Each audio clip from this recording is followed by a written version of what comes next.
आज का ये एपिसोड शुरू करने से पहले एक छोटी सी बात। क्या आप भी अपना पॉडकास्ट बनाने की सोच रहे हैं? तो एंकर ट्राई कीजिए। ये पॉडकास्ट बनाने का सबसे आसान तरीका है। नंबर एक, ये फ्री है। नंबर दो, इसमें कई सारे ऐसे टूल्स हैं जो आपको अपने फोन और कंप्यूटर पर रिकॉर्ड और एडिट करने की फैसिलिटी देते हैं। नंबर तीन, आप अपने पॉडकास्ट को डिस्ट्रीब्यूट भी कर सकते हैं, जिससे इसे स्पॉटिफाई और दूसरे प्लेटफॉर्म पर सुना जा सके। तो डाउनलोड कीजिए फ्री एंकर ऐप या विजिट कीजिए anchor.fm पर अपना पॉडकास्ट स्टार्ट करने के लिए। ये तो थी एक छोटी सी जानकारी, और अब शुरू करते हैं एपिसोड का सिलसिला। तो आज के एपिसोड में लीजिए सुनिए आचार्य चतुर्सेन शास्त्री के लिखे उपन्यास सोमनाथ के 73वें भाग दद्दा चौलुक्य को मेरी यानी समीर गोस्वामी की आवाज में। जिस समय मोहानी की चौकी पर वृद्ध शार्दूल कमाल आखानी अपनी जागृत सत्ता से प्रभास का संकट टालने का ये प्रयत्न कर रहे थे, उसी समय उसी अर्धनिशा में द्वारिका द्वार पर कुछ दूसरा ही दृश्य समुपस्थित था। भरूच के दद्दा चौलुक की चौकी द्वारिका द्वार पर थी। आधी रात बीत चुकी थी और चौलुक एक सैनिक के साथ कोट की देखभाल कर रहे थे। उनकी आयु अभी तरुण थी, शरीर सुकुमार और सुंदर था। वे कर्मठ पुरुष न थे। मूल राजदेव ने जब दक्षिण के सेनापति वारप को परास्त कर भृगु कच्छ ले लिया, तब उन्होंने चौलुक्यों के पुराने राजा के वंशधरों में से एक को लाट की गद्दी पर बैठा दिया था, किंतु उस पर शासन पाटन के दंडनायक का रहता था। चामुंड राय के शासनकाल में दद्दा के पिता ने विद्रोह किया था, सो उसे पदच्युत करके चामुंड राय ने दद्दा को गद्दी पर बैठा दिया था। अब राजा बने दद्दा भरुकच्छ में चैन की बंसी बजा रहे थे। पाटन के दंडनायक का फरमान पाने पर उन्हें यहाँ आना पड़ा। पौष की शिशिर रजनी में उन्हें अपनी नवपरिणीता तृतीया रानी को सूनी सेज पर छोड़कर आना पड़ा था। सो वे पल पल में भरूच भागने की सोच रहे थे। लड़ाई झगड़ा उन्हें पसंद नहीं आ रहा था। युद्ध में उन्हें तनिक भी रस न था। फिर भी दद्दा चौलुक के एक विचारवान तरुण थे। यद्यपि भीरू थे, सुकुमार थे, परंतु सहृदय थे। जब उन्हें महाराज भीमदेव ने द्वारिका द्वार की चौकी सुपुर्द की, तो उन्होंने निष्ठापूर्वक वो सेवा ग्रहण की। वे पूरे धर्म भीरू थे। वे वामशैव थे और भगवती त्रिपुर सुंदरी के सेवक थे। रुद्रभद्र पर उनकी अपार श्रद्धा थी। उसके आशीर्वाद से उन्हें पुत्र लाभ हुआ था। उसी के रक्षा कवच से उन्हें भरूच की गद्दी मिली थी।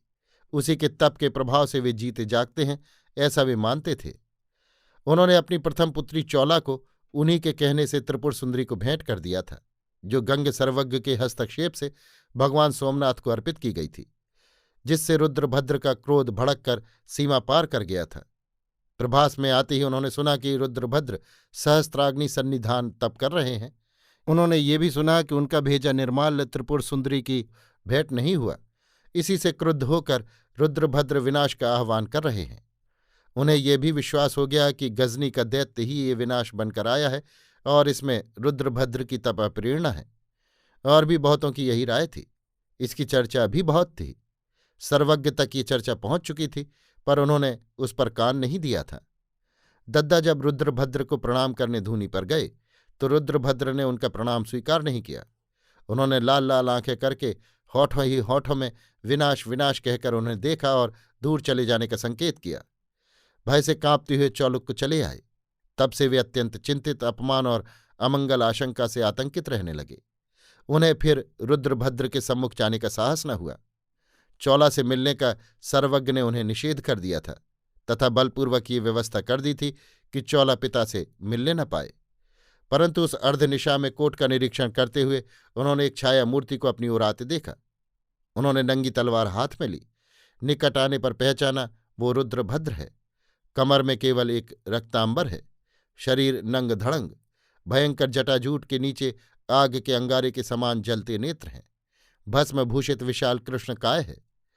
विकराल दाढ़ी में संपुटित मोटे मोटे काले होंठ हैं। कंठ, भुजा और कमर में रुद्राक्ष हैं। हाथ में एक भारी चिमटा है। उस भीमकाय कृष्ण वर्ण भयानक आकृति को देखकर दद्दा चौलुक का खून सूख गया, जैसे साक्षात काल भैरव ही उनके सम्मुख आ खड़ा हुआ। उन्होंने हाथ की तलवार पृथ्वी पर फेंक दी और भूमि पर गिरकर साष्टांग दंडवत किया। वज्र गर्जन की भांति एक शब्द उनके कान में पड़ा, उठ चौलुक। दद्दा खड़े होकर कांपने लगे। वे बद्धांजलि चुपचाप खड़े रहे। अपनी बड़ी बड़ी घनी काली भौहों पर जलती हुई दृष्टि को स्थिर करके रुद्रभद्र ने एक उंगली उठाकर कहा, इस बार आशीर्वाद नहीं दूंगा, विनाश दूंगा। दद्दा थरथर कांपने लगे। रुद्रभद्र ने अट्टहास करके कहा, अरे धर्मद्रोही, नहीं जानता विनाश आ रहा है, सावधान हो जा, यहां रोने के लिए कुत्ते और सियार आ रहे हैं। उसने अपना विकराल चिमटा हवा में घुमाया और आकाश की ओर देखकर कहा, ला विनाश, ला विनाश। आसपास के सैनिक सहम कर पीछे हट गए। रुद्रभद्र ने वज्र गर्जन करके कहा, त्रिपुर सुंदरी का निर्माल्य भ्रष्ट हुआ। चौलुक होंठ हिलाकर रह गए। रुद्रभद्र ने फिर हवा में चिमटा ऊंचा करके कहा, ला विनाश, ला विनाश। उसने ऐसी मुद्रा बनाई जैसे भगवान रुद्र ही प्रलय का तांडव नृत्य कर रहे हों। दद्दा ने कांपते कांपते कहा, रक्षा करो प्रभु, रक्षा करो। परंतु रुद्रभद्र का उन्माद कम नहीं हुआ। उसने अग्निमय नेत्रों से घूरते हुए कहा, नहीं नहीं, ये दास पूरी भस्म होगी, महाकाल का कोप है। फिर कुछ ठहर कर कहा, आ मेरे साथ। इतना कह वो द्वारिका द्वार की ओर बढ़ा, पर दद्दा चौलुक पत्थर की मूर्ति की भांति वहीं खड़े रहे। रुद्रभद्र ने पीछे घूमकर कहा, आदेश सुना नहीं रे? प्रभु, यहां मेरी चौकी है। पर यह देवता की आज्ञा है। देवता की क्या आज्ञा है? मेरे साथ आ। रुद्रभद्र ने वज्र गर्जना की, पर दद्दा फिर भी उसी भांति निस्पंद खड़े रहे। रुद्रभद्र ने चिमटा हवा में ऊंचा करके कहा, पातकी, तू देव आज्ञा को स्वीकार नहीं करता तो मेरा दिया पुत्र फेर दे, महाकाल अभी उसका भक्षण करेंगे, ला दे। उसने उसी क्षण पृथ्वी में पद्मासन से बैठ सिंदूर से भैरवी चक्र रचा और अघोर मंत्रों का उच्चारण कर फटफट करने लगा। दद्दा ने कहा, प्रभु रक्षा करो, मेरा एक ही पुत्र है। वो मैंने तुझे दिया था रे, अब मैं उसे लूंगा। उसने जल्दी जल्दी मंत्रोच्चारण करते हुए गीली मिट्टी का एक पुतला बनाया। दद्दा ने कहा, नहीं नहीं, मैं आज्ञाधीन हूं, चलिए। तो आ। पुतले को वहीं मिट्टी में दबाकर वो द्वारिका द्वार की ओर चल दिया। दद्दा चौकी छोड़ नीचे उतरे। द्वारिका द्वार पर आकर रुद्रभद्र ने कहा, खोल दे द्वार। दद्दा ने रुद्रभद्र को साष्टांग दंडवत करके कहा, नहीं नहीं गुरुदेव, महाराज की आज्ञा नहीं है।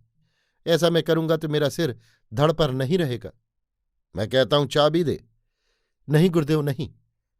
तेरे पुत्र को महाकाल भक्षण कर लेगा रे। उसने मिट्टी का पुतला दिखाकर कहा, सो कर ले, तेरा नाश होगा, 100 बार हो। मैं चला।